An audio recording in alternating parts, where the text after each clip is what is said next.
Hello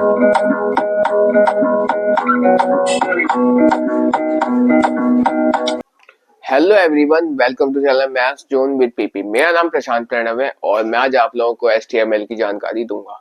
HTML के previous 3 chapters according to my notes, मेरे notes के अनुसार प्रीवियस 3 चैप्टर्स की जानकारी मैंने आपको पिछले वीडियोस में दे दिया है। लिंक मैं आपको डिस्क्रिप्शन में प्रोवाइड कर दूंगा, वहां से जाके देख सकते। तो आइए आज हम आपको चैप्टर नंबर 4 और चैप्टर नंबर 5 की ओर लेके चलते हैं। तो आइए स्टार्ट करते हैं। अब आज का टॉपिक हमारा चैप्टर 4 एट्रीब्यूट्स। ठीक है, तो आइए हम स्टार्ट करते हैं। यहाँ है we have see few HTML tag in there uses like heading tags, h1 h2, paragraph tag यानी p tag and other tags. हमने अभी ऊपर कुछ टैग्स के बारे में पढ़ा, जैसे हेडिंग टैग्स थी h1 h2 h3 h4 वगैरह वगैरह। फिर हमने पैराग्राफ टैग पढ़ा, फिर हमने we use them so for the simplest form, फिर हमने उसका यूज भी दिखाया। But most of the HTML tag can also have attribute, लेकिन बहुत सारे ऐसे एचटीएमएल टैग्स होते हैं जिनके एट्रीब्यूट्स भी होते हैं, which are extra bits of information, जिसके बहुत ज्यादा एक्स्ट्रा बिट्स ऑफ इंफॉर्मेशन होती है। An attribute is used to define the characteristics.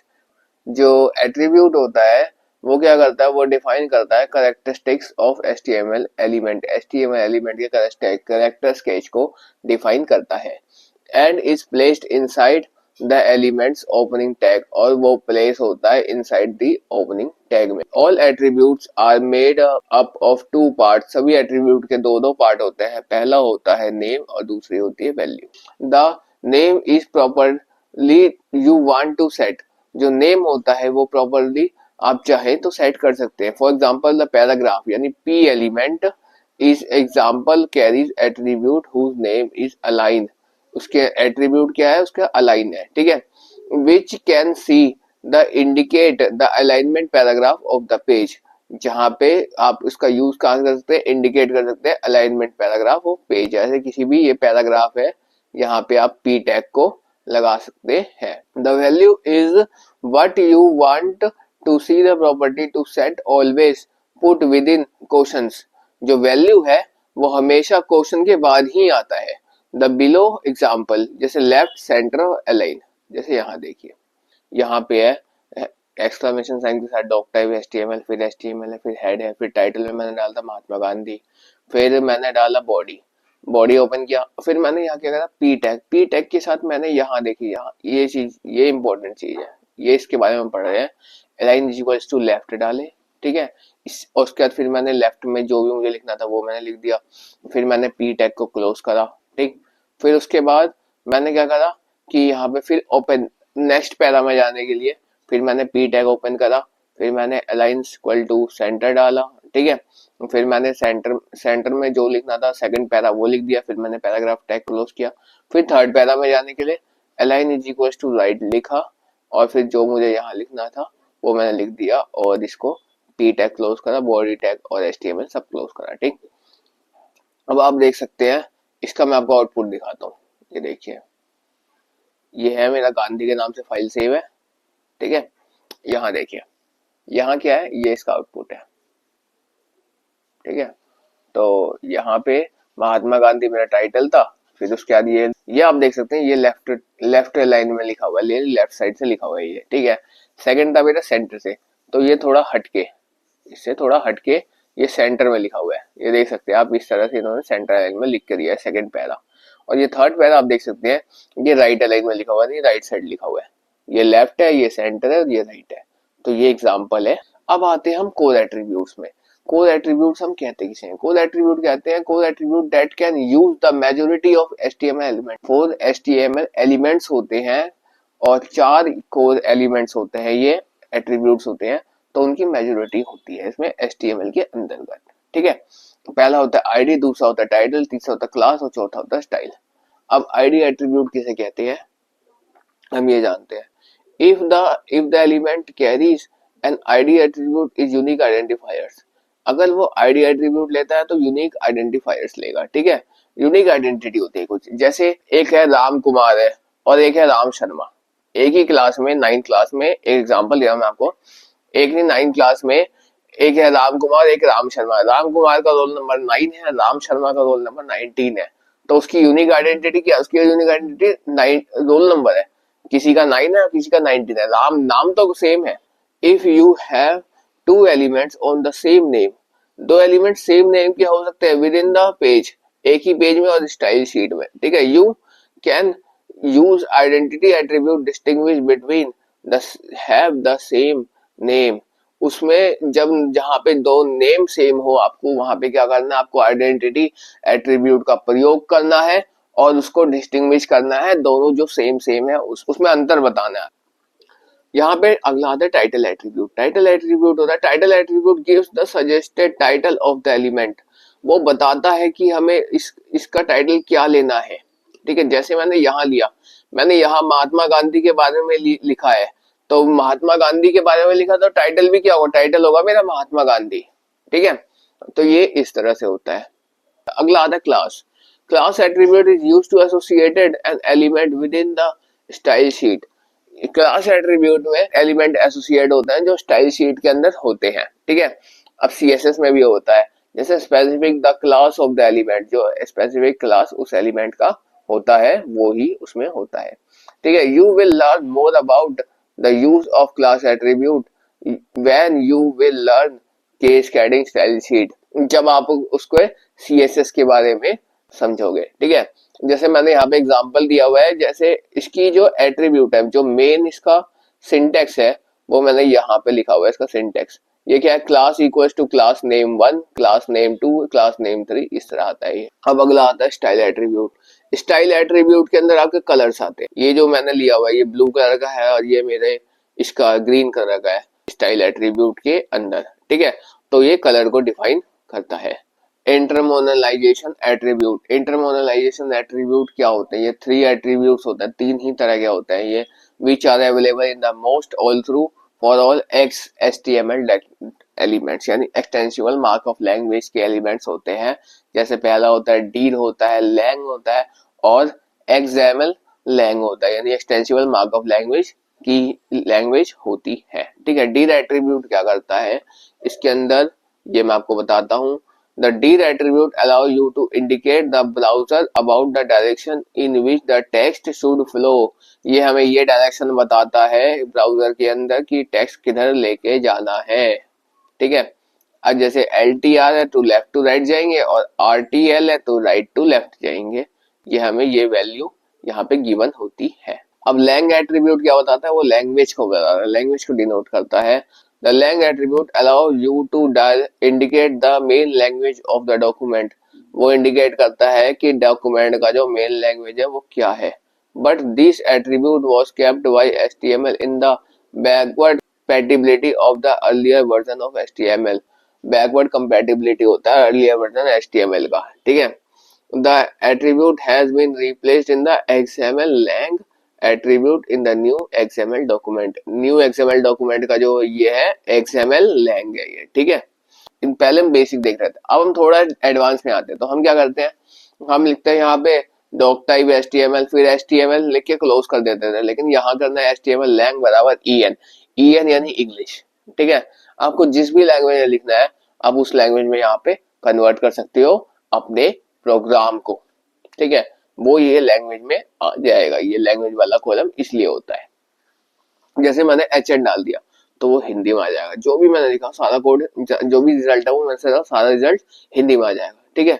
फिर टाइटल में डाला इंग्लिश लैंग्वेज पेज, फिर हेड क्लोज करा, फिर बॉडी स्टार्ट करा, फिर this page is using English language, फिर बॉडी क्लोज करा, फिर HTML क्लोज करा। अब हम लैंग्वेज XML लैंग्वेज एट्रीब्यूट के अंदर जेनेरिक एट्रीब्यूट्स पढ़ेंगे। तो अलाइन के अंदर क्या ऑप्शंस होते हैं, हमें लेफ्ट राइट और सेंटर का ऑप्शन मिल जाता है जो हॉरिजॉन्टली अलाइन टेक्स्ट होते हैं। वी अलाइन में क्या होता है, अब वी अलाइन में क्या होता है, टॉप बॉटम और मिडल का ऑप्शन मिल जाता है जो वर्टिकली अलाइन टेक्स्ट होते हैं using in HTML elements. BG में क्या होता है, बैकग्राउंड कलर होता है जो हमारे न्यूमेरिक हेक्साडेसिमल RBG वैल्यूज में मिल जाते हैं, अवेलेबल हो जाते हैं, ऑप्शन ये अवेलेबल होते हैं HTML में। और place the background colour behind the element. Background URL place the image behind the element, ठीक है। बैकग्राउंड में भी URL पे पेस्ट कर सकते हैं आप इमेज वगैरह एलिमेंट के बिहाइंड। फिर ID में आता है यूजर डिफाइंड होता है, यानी इसमें CSS का यूज होता है, एलिमेंट का यूज करके, use with CSS cascading style sheet का हम यूज करते हैं। क्लास में होता है यूजर डिफाइंड होता है, classifies the element for use the cascading style sheet, element को क्लासिफाई करते हैं और यूज करते हैं CSS का, ठीक है। विड्थ में क्या होता है, न्यूमेरिक वैल्यूज होती है जिसमें आपका टेबल होता है, इमेजेस होता है, टेबल शेल्स होते हैं। हाइट में क्या होता है, उसमें भी न्यूमेरिक वैल्यूज होता है, उसमें भी टेबल, इमेजेस और टेबल शेल्स होते हैं। टाइटल में क्या होता है, आपका पॉपअप ऑफ द एलिमेंट हो जाता है। तो इस तरह यहाँ पे हमारा जो है चैप्टर 4 कंप्लीट हुआ। अब हम आपको next chapter that is the chapter 5 में लेके चलते हैं, HTML फॉर्मेटिंग में, ठीक है। HTML फॉर्मेटिंग के अंदर पहला टॉपिक है मेरा बोल्ड टेक्स्ट। बोल्ड टेक्स्ट को हम B से डिनोट करते हैं, ठीक है। यहाँ पे आके यहाँ पे मैंने एक अभी कोड लिखा है, डॉक टाइप HTML, फिर HTML, फिर हेड, फिर टाइटल, टाइटल में लिया बोल्ड टेक्स्ट, फिर बॉडी और फिर बोल्ड टेक्स्ट इन HTML और फिर P लगा के फिर मैंने ये लिख दिया और फिर यहाँ गया। यहाँ जो मैंने ये 2 लाइन लिखी है, ये 2 लाइन, ये वाली और ये वाली, इसमें क्या देखोगे आप, जो फर्स्ट वाली लाइन है, जो मेरी ये फर्स्ट वाली लाइन है, इसके अंदर कोई बोल्ड टेक्स्ट नहीं आएगा, ठीक है। सेम है बोल्ड टेक्स्ट इन HTML, फिर हमने अगले में मैंने कोड लिखा है यहाँ पे दिस टेक्स्ट इज बोल्ड, ठीक है। तो ये सेकंड वाली लाइन है, ये बोल्ड हो जाएगी ना कि फर्स्ट वाली मेरी नॉर्मल रहेगी, क्योंकि इसमें मैंने बोल्ड टेक्स्ट का ये जो टैग है B टैग मैंने इसके अंदर नहीं डाला, ठीक है। वही मैं अगर इसमें भी B टैग डाल दूंगा तो वो हो जाएगा। अब देखिए मैं आपको यहाँ पे करके दिखाता हूँ, जैसे यही मैंने गांधी के नाम से सेव कर रखा है, इसको एक बार रिफ्रेश करता हूँ। ये देखिए bold text in HTML, sample में है this text is bold, italic. अब आप इटैलिक भी कर सकते हो, इटैलिक में I होता है, ठीक है। अब मैं आपको यहीं पे एग्जांपल दिखाता हूँ इटैलिक का, कैपिटल में मैथ्स जोन विद PP, ठीक है। मैथ्स जोन विद PP लिखा। अब मैं क्या करूंगा, इटैलिक जो टैग है वो मेरा ओपनिंग एंड क्लोजिंग टैग है, तो मैं यहाँ पे स्मॉल I डाल देता हूँ और यहाँ पे भी मैं इसको इस जगह पे मैं स्मॉल I डाल देता हूँ, ठीक है। अब मैंने इसको सेव कर दिया। अब आप देखना ये जो मैथ्स जोन विद PP है ये इटैलिक होगा, लेकिन ये देखिए जैसे मैं यहाँ पे लिख देता हूँ P प्रणव, ठीक है। तो यहाँ पे मैंने क्या करा, इसको सेव कर लेता हूँ। तो मैंने इटैलिक में लिखा है मैथ्स जोन विद PP, यहाँ पे मैंने अगले में लिखा है बोल्ड रखा है मैंने P प्रणव को, ठीक है। अब देखिए अब मैं आपको इसमें दिखाता हूँ, इसमें सेव कर दिया इसको। अब मैं आपको आउटपुट में लेके चलता हूँ। तो इसकी आउटपुट में आके यहाँ पे आके जैसे ये था, ठीक है, इसको मैं एक बार रिफ्रेश मारता हूँ। मैथ्स जोन विद PP आपका इटैलिक आ गया, P प्रणव आपका बोल्ड। यहाँ पे P टैग लगाते हैं फिर से हम, यहाँ पे मैंने P टैग लगाया, यहाँ पे मैंने U लिख दिया, फिर यहाँ पे लिख दिया मैंने BCA, ठीक। उसके बाद फिर मैंने क्या करा, यहाँ पे इस जगह पे आके अंडरलाइन को क्लोज कर दिया और फिर इधर आके इसको पैराग्राफ को भी क्लोज कर दिया। अब मैं इस फाइल को सेव कर लेता हूँ। फाइल सेव करने के बाद मैं वापस अपने आउटपुट पे आता हूँ। आउटपुट पे आके यहाँ पे आ गया। अब यहाँ पे आके मैं रिफ्रेश मारता हूँ, ये देखो यह क्या हो गया, ये मेरी इटैलिक आ गई, ये मेरा P प्रणव बोल्ड आ गया और ये मेरी अंडरलाइन आ गई। तो ये इस तरह से यहाँ पे हो जाता है बोल्ड, इटैलिक एंड अंडरलाइन का। स्ट्राइक टेक्स्ट क्या करता है, anything that appears within the strike. अब स्ट्राइक के अंदर कुछ भी हो, the element is displayed in the strike through then in thin through the text of the shadow below. तो उसके ऊपर क्या होता है कि एक लाइन से, स्ट्राइक का मतलब एक लाइन से लग के आती है, ठीक है। जैसे यहाँ पे एग्जांपल है डॉक टाइप HTML, फिर HTML है, फिर हेड है, फिर टाइटल में आता है strike text example title close, फिर हेड क्लोज, फिर बॉडी, फिर पैराग्राफ में आता है the following word uses the strike through, फिर स्ट्राइक क्लोज कर दिया, फिर टाइप फेस डॉट पैराग्राफ लगाया, P टैग क्लोज किया, फिर बॉडी क्लोज, फिर HTML क्लोज। रिजल्ट क्या आएगा, the following word uses strike through, ये स्ट्राइक थ्रू जो लिखा था इसके ऊपर लाइन सी आ गई और फिर टाइप फेस आ गया, डॉट जो हमने लिखा था यहाँ पे वो सारा आ गया। उसके बाद ये इस तरह से यहाँ पे स्ट्राइक टेक्स्ट का हम प्रयोग करते हैं। मोनोस्पेस फॉन्ट्स क्या होता है, इसका टैग जो है ये TT है, ठीक है। Written in the monospaced fonts, monospaced fonts में ये लिख के आ जाता है, ठीक है। ये फॉन्ट के लिए होता है।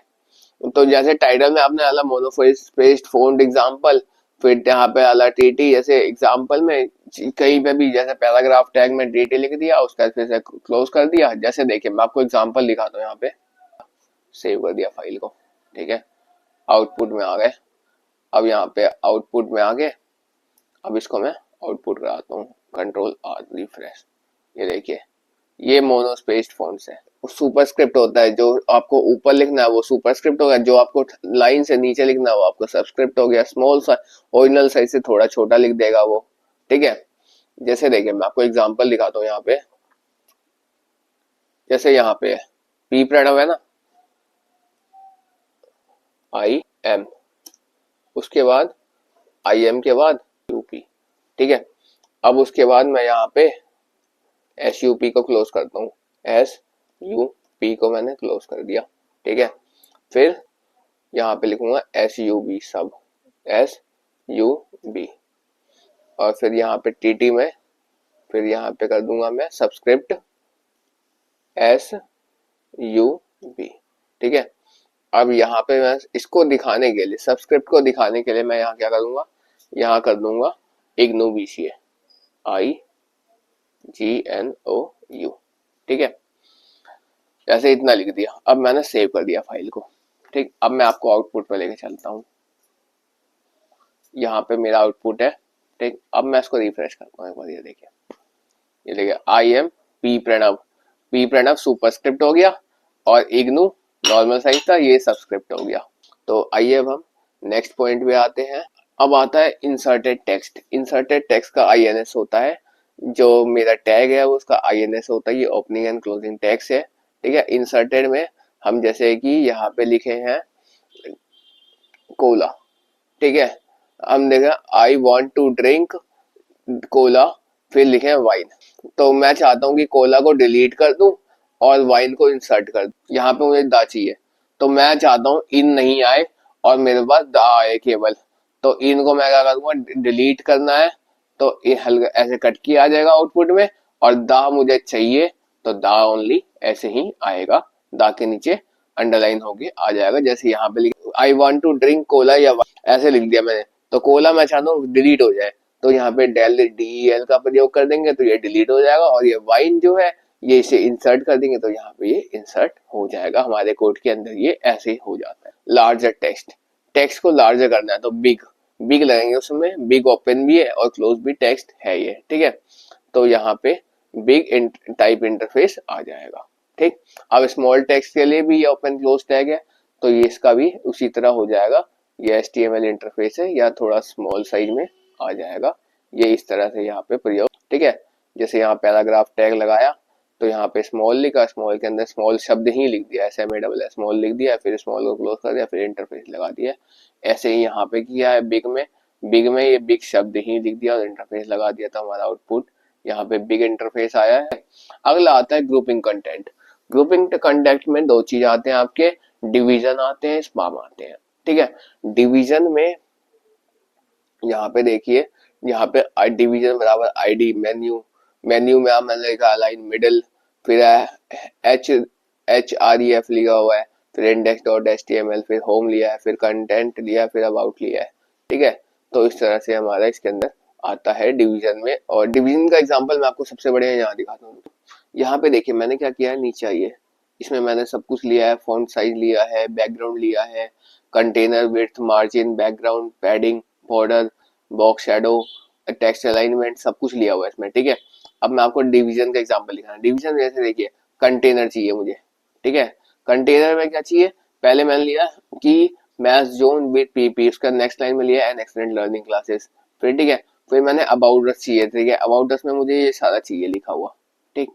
अबाउट अस के बाद मैं चाहता हूं कि मेरे को अब यहाँ पे अबाउट अस ही नहीं, मुझे उसके बाद कोर्सेज चाहिए, कोर्सेज आवर ऑफलाइन कोर्स में मुझे ये सारा सब कुछ लिखा हुआ चाहिए, ठीक है। इतना सब कुछ होने के बाद फिर मुझे चेक बॉक्स भी चाहिए, चेक बॉक्स के बाद सब कुछ चाहिए, तो इस चेक बॉक्स के एग्जांपल मैं अभी आपको बाद में दिखाऊंगा। अब मैं इसकी आउटपुट दिखाता हूँ आपको कि जैसे मुझे ऑप्शन चाहिए होते हैं तो वो सारे डिविजन्स में आते हैं, ठीक।